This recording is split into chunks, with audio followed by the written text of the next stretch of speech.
So you know what you saw on his phone. You confronted him about it. And by the end of the conversation, you were the one confused and wondering why you needed to apologize. Like that's not a failure of memory. That's not paranoia. There is a name for what just happened to you. Today we're going to talk about gaslighting in porn addiction, what it actually looks like, why it feels the way it does in your body when you're on the receiving end of that, and then something Verlynda is going to come back to later that might be the most useful shift that we can offer you if this is what you're facing. Not more ways to find evidence, something different. What are the common signs of gaslighting, Verlynda, in porn addiction? Let's start with that. Okay. So I want to start by naming this specifically because I think recognition alone does something.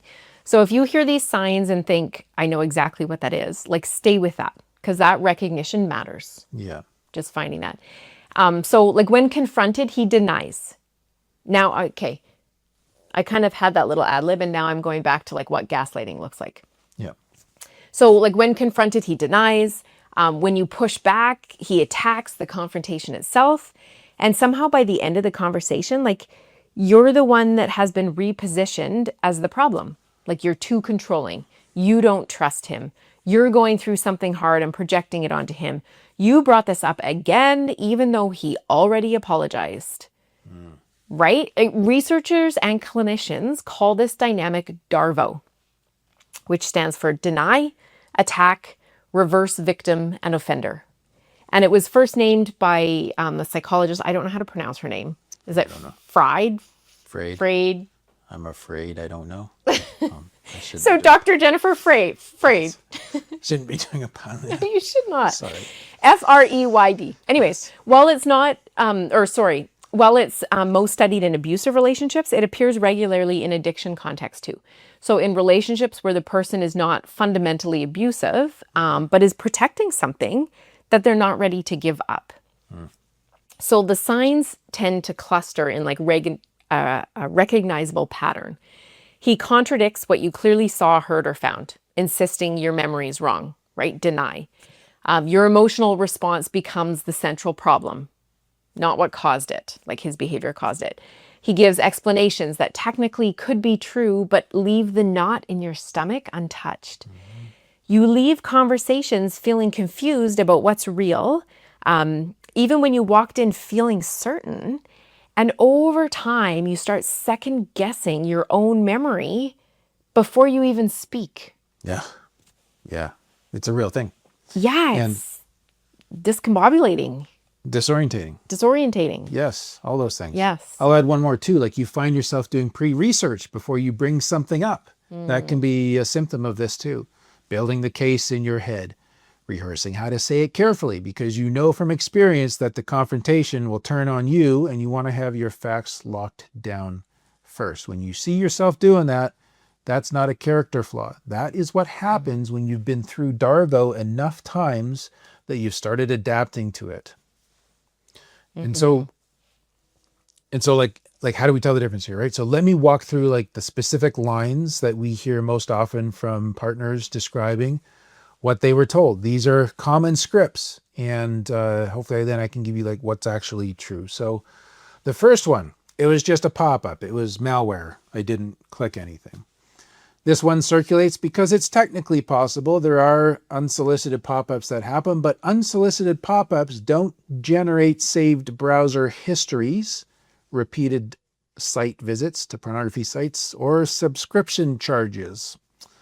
The technical claim almost never holds up to basic scrutiny, which is why it's reliably paired with pressure not to scrutinize.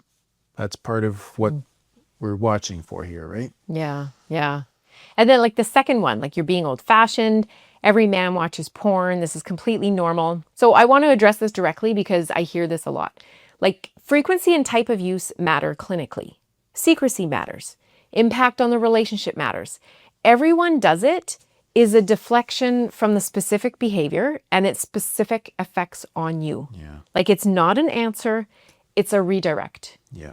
And I can just say one more thing on this. I had someone tell me once, like I used to think like, okay, porn's not that bad.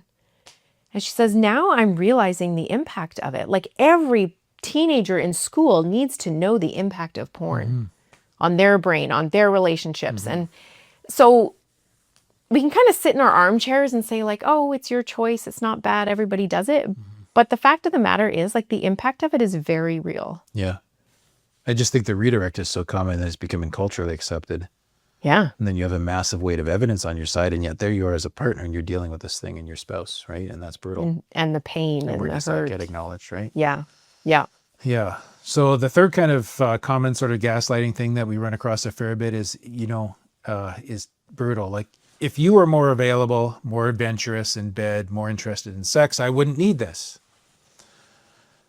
This one has no clinical basis in reality. That claim does not have a clinical basis in reality. In many cases, pornography use actually precedes and causes decreased desire for a real partner. And even when I work mostly in the addict side of this, and I watch the discussions that they're having online, guys that are just getting into recovery, and the amount of porn-induced erectile dysfunction, and they want to stop this thing because they can't be normal with a woman or with a girlfriend or sexual with their partner. All that stuff comes up, and that's the reality. So this idea that it's your fault because you weren't something is symptomatic of addiction, not recovery. So placing responsibility for his behavior on your adequacy is one of the most harmful scripts in the whole DARVO playbook. And I want to name that one, be really unambiguous about it. It's a baddie. Yep. Yep. Yeah.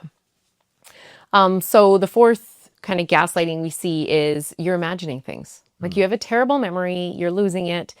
And this one is qualitatively different from the others. Like the first three kind of deflect from the behavior, whereas this one targets your mind directly. Consistently attacking the reliability of your perception is a defining feature of gaslighting. Yeah. I'm just thinking of like water dripping. Yeah. Right? Water dripping on a rock, and then it causes like a dip. It actually erodes the rock away. It erodes the mountain away. And this is kind of like the gaslighting thing. It just erodes your confidence in your own perception. So if you're being told repeatedly that your observations are wrong and your memory is faulty, pay attention to the pattern, like not just individual incidents that this happens, but like, oh, this has happened again. Yep. This is what's happening again. Yeah. And I think that's so valuable because the one drop might not feel painful, but over time it erodes. Yeah, exactly.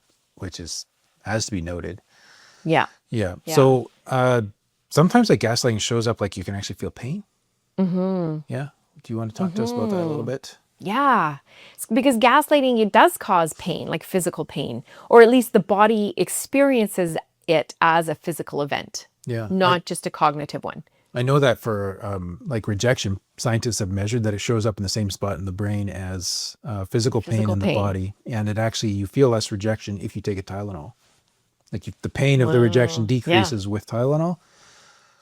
So we're kind of extending that to this domain. There's no hard evidence here, but it's a very reasonable conclusion, I think.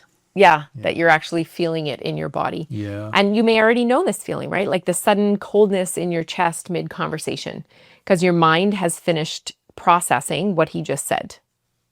Maybe it's the buzzing in your ears when the explanation starts, the one that's technically plausible and somehow still wrong, or the sinking knot that arrives before you've even fully articulated what's bothering you. Like this is your nervous system detecting a mismatch long before your conscious mind has caught up. Your body's already registered the gap between what he's telling you and what your accumulated experience of him is telling you. Like the body is faster than cognition. Yeah, and there's power like in this knowledge. It knows. There's power in this knowledge. Yeah. Yeah, learning to trust that. Yeah. Yeah. And yet the challenge here is that after months or years of being told that your perceptions are wrong, many partners stop trusting their physical signals. Yeah. And what's showing up for them. They learn to override the coldness in the chest or the things Verlynda talked about. You can explain it away. You defer to his verbal account over your own physiological data, your own alarm system. And the result of that is a deep disorientating kind of like cognitive dissonance. You're holding two realities at once, neither of which you can fully commit to. Like, do I trust me? Do I trust him? Trusting him would be more ideal for your relationship, but that means discounting your own experience. Trusting yourself means sitting with something painful that you've been let down again, and it's just exhausting. Whatever, like there's no great answer here, right? Which is super tough.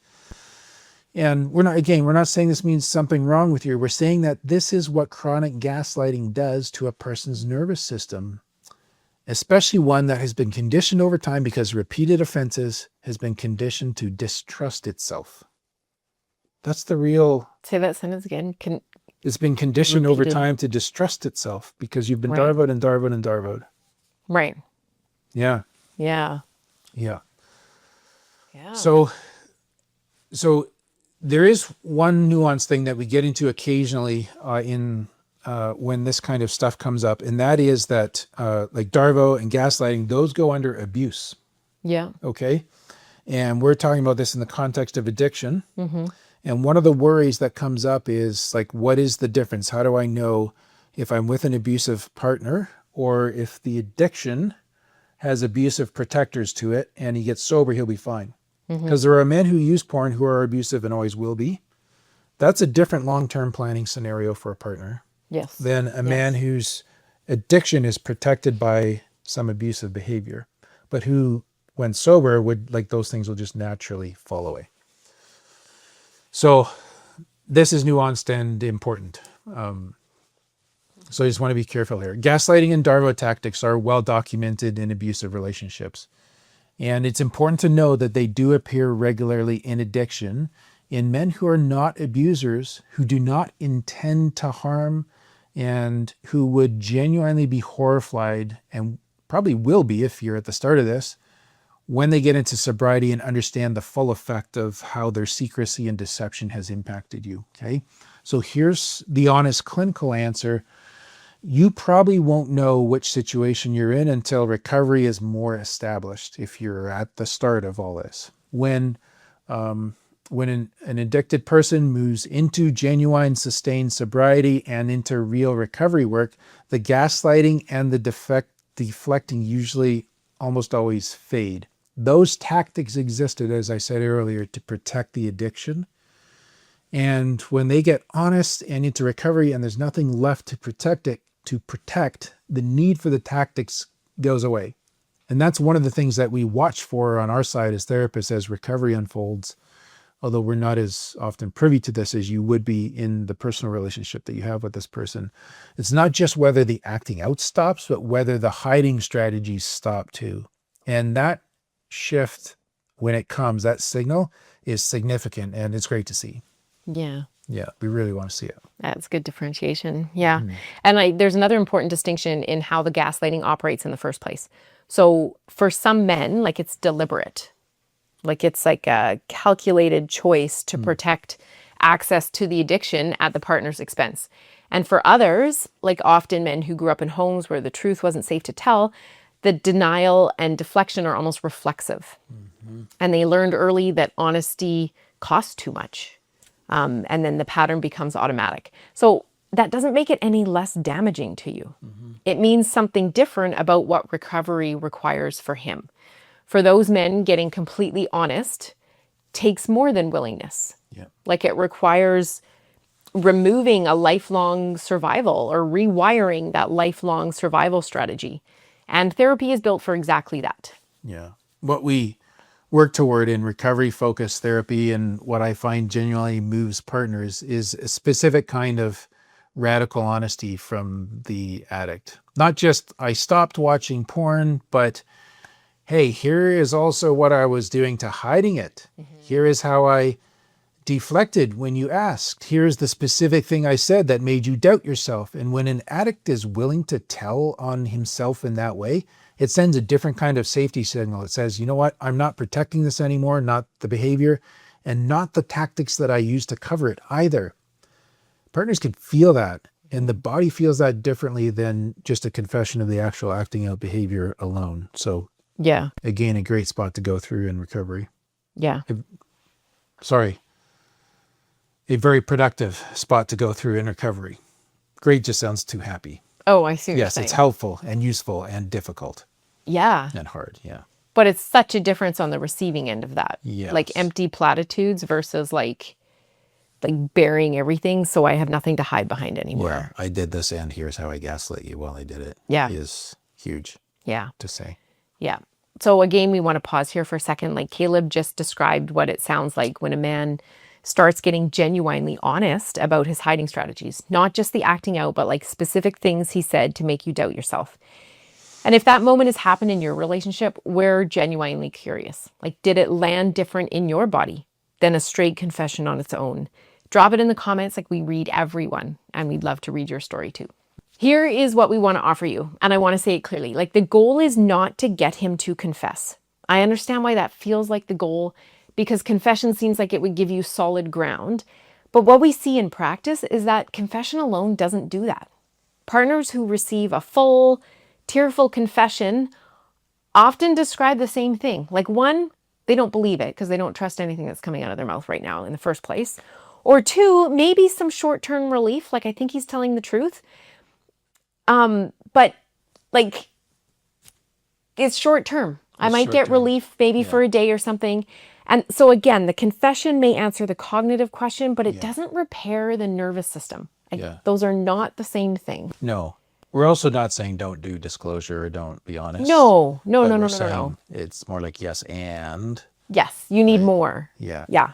Because what actually creates solid ground is something different. It's learning to distinguish between the two internal states for yourself as you're on the receiving side of this as the partner. So first is like the activated, triggered nervous system response to gaslighting, racing thoughts, that sense of urgency, the spiraling into like just obsessing over what is right or wrong or trying to figure it out, the desperate need for proof right now, and the grounded on the other side versus, I should say, the grounded bodily sense of knowing.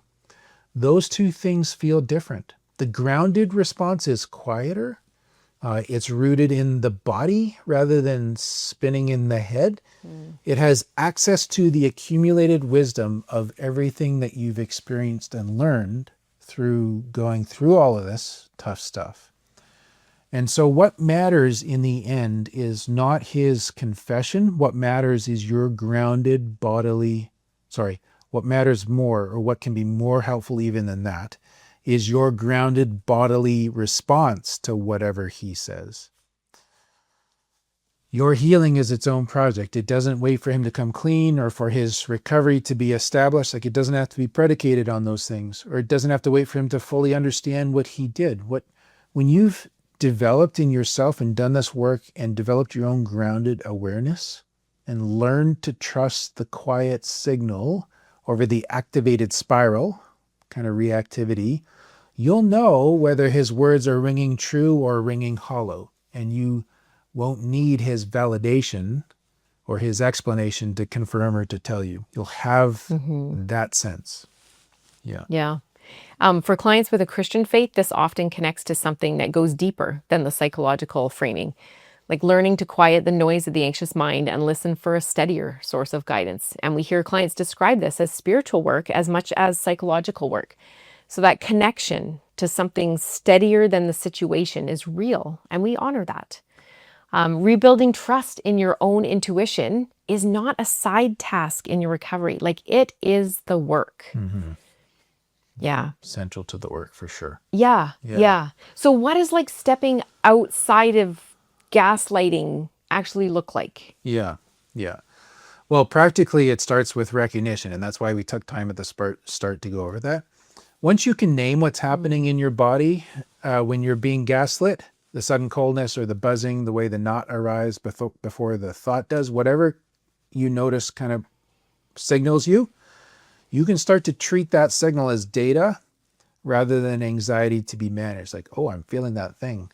I know for myself, I haven't been married to an addict, but when I am being gaslight, I just have like a bit of a fog, or I call it like I feel spun.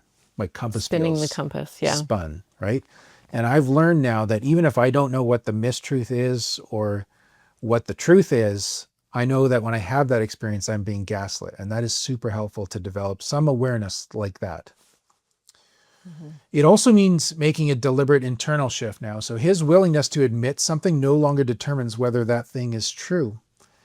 You can hold your own perception as valid while remaining open to being wrong without needing his confirmation to proceed. So I like the independence of this, right?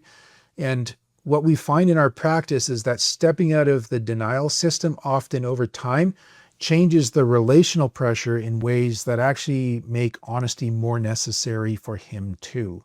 You stop being a participant in this whole DARVO dynamic, and that changes its architecture, and that actually begins to shift the relationship between you. And body approaches are very effective here, Yes. or body-based, because they work from the body up rather than from the mind down. So polyvagal informed work, somatic experiencing, these approaches help you locate and strengthen the grounded internal state that makes it possible to trust your own knowing.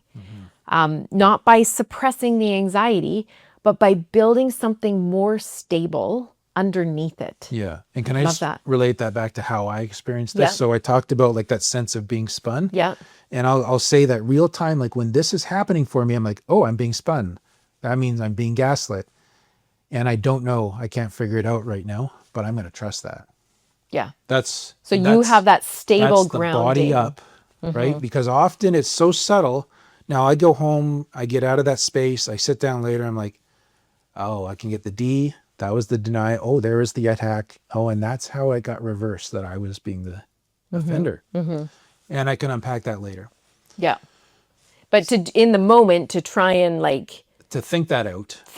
It's too much. It's Or too it's a much for lot. me where I'm at. Yeah. Some people may get good Yes. at that, and I think I'm shortening the time period, but I'm still not able to do it real time. But I know now that I can trust that body up thing, and that's really what we want to invite you into. Yeah.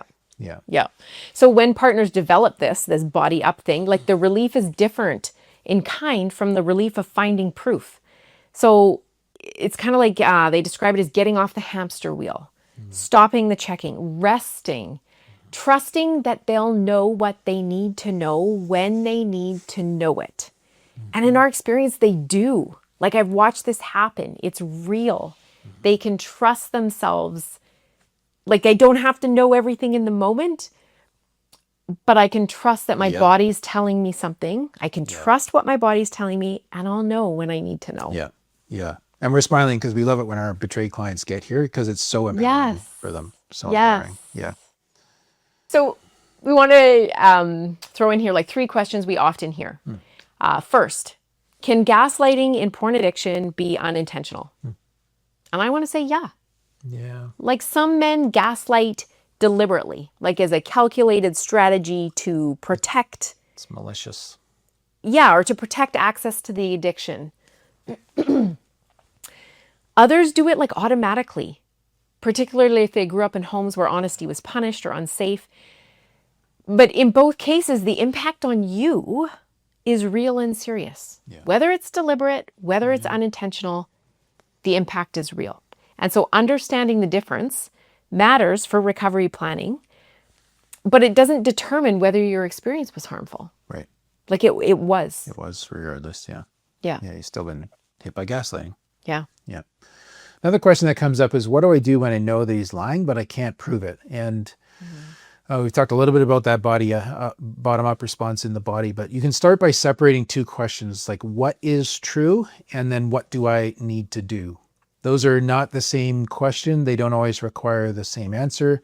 You don't need proof to act on what you know. So the what I need to do can stand on its own, even if you can't figure this out. And for you, maybe getting support through specialized betrayal trauma therapy or community resources can help you clarify your own sense of reality and begin to make decisions from a grounded place rather than waiting for a confession that may or may not come or a recovery that may or may not come. So the third question then, and this one, I feel like this is a kind of a heavy question and you've alluded to it already, but like, is what I'm experiencing emotional abuse?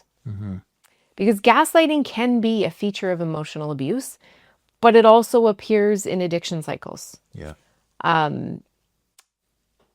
Or like that addiction context where the overall dynamic is not abusive, but it still happens. So the presence of these tactics warrants taking your experience seriously, getting good support, paying attention over time to whether the behavior shifts as recovery progresses.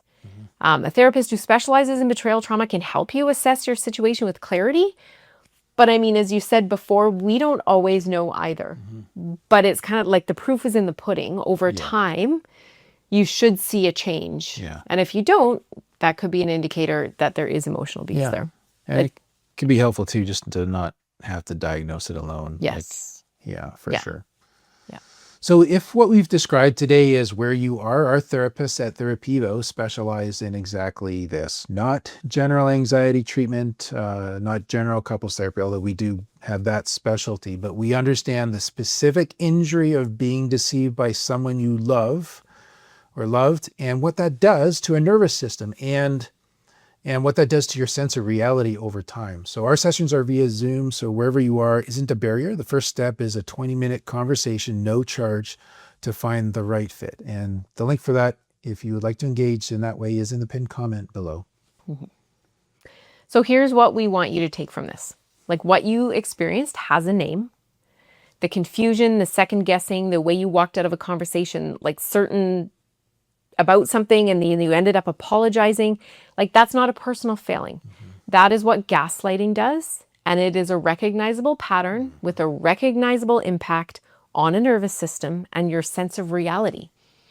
The goal is not to finally get him to admit it. The goal is to get so grounded in your own knowing that his admission becomes one piece of information rather than the thing that your whole reality hinges on. Like, that work is yours. It doesn't require his cooperation to begin, and that work is possible.